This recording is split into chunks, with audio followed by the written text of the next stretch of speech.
Climate change and its impact on the global environment makes news around the world today. Good evening, everyone. I'm Keisha Latterly. And I'm Chris Saunders. Thank you so much for joining us. Prime Minister, the Right Honorable Perry Christie, pitched the Bahamas' position on climate change to the world as he addressed over 100 world leaders at the United Nations Climate Change Summit in Paris today.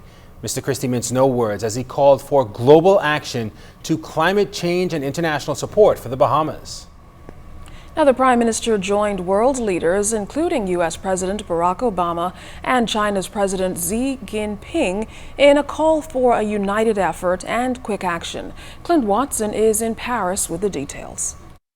For many countries, it's a means to finding a more earth-friendly way of living or greater efficiency. But for the Bahamas, it's a matter of survival. The world is talking about climate change and ways to address the global issue. At the mega United Nations Climate Change Summit in Paris, 150 leaders from around the world, inclusive of the U.S., Russian, and China presidents, and the German Chancellor, have all committed to financing the solution to a problem they admitted to creating.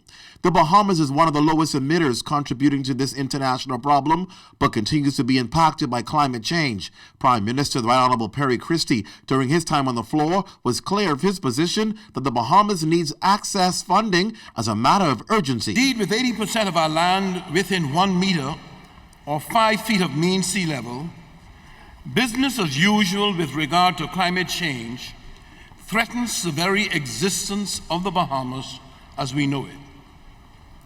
Mr. President, after experiencing Hurricane Joaquin just last month, where the sea rose and took weeks to recede, it is beyond doubt to us the issue we face with the rise of the sea level. It threatens our very existence. Recognizing that mitigation alone will not protect us, we have made concerted efforts to adapt to the adverse effects of climate change. We have strengthened building codes, built new coastal defenses, and moved to relocate vulnerable communities, all through use of our own natural resources. Mr. Christie further outlined that the Bahamas faces mounting international pressure to comply, but will need the assistance of the United Nations to achieve, as he offered this advice to the body. Mr. President, we must adopt at the end of next week an international legally binding agreement under the convention that is in the form of a protocol and is applicable to all parties. We must also agree a long-term goal of keeping the average global temperature rise below 1.5 degrees Celsius.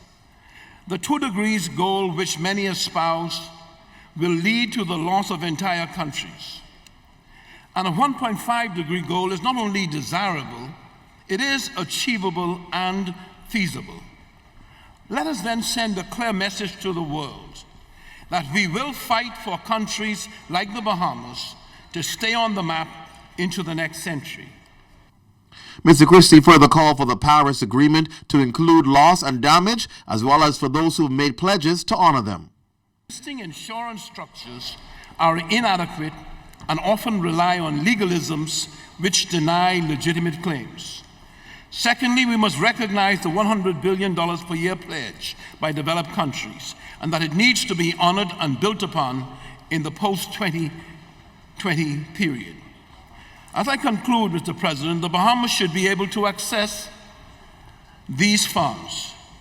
We deplore the continued use of gross domestic product, gross national income per capita, as the main component in determining the access that the Bahamas and other small island development states have to financial resources for our adaptation needs.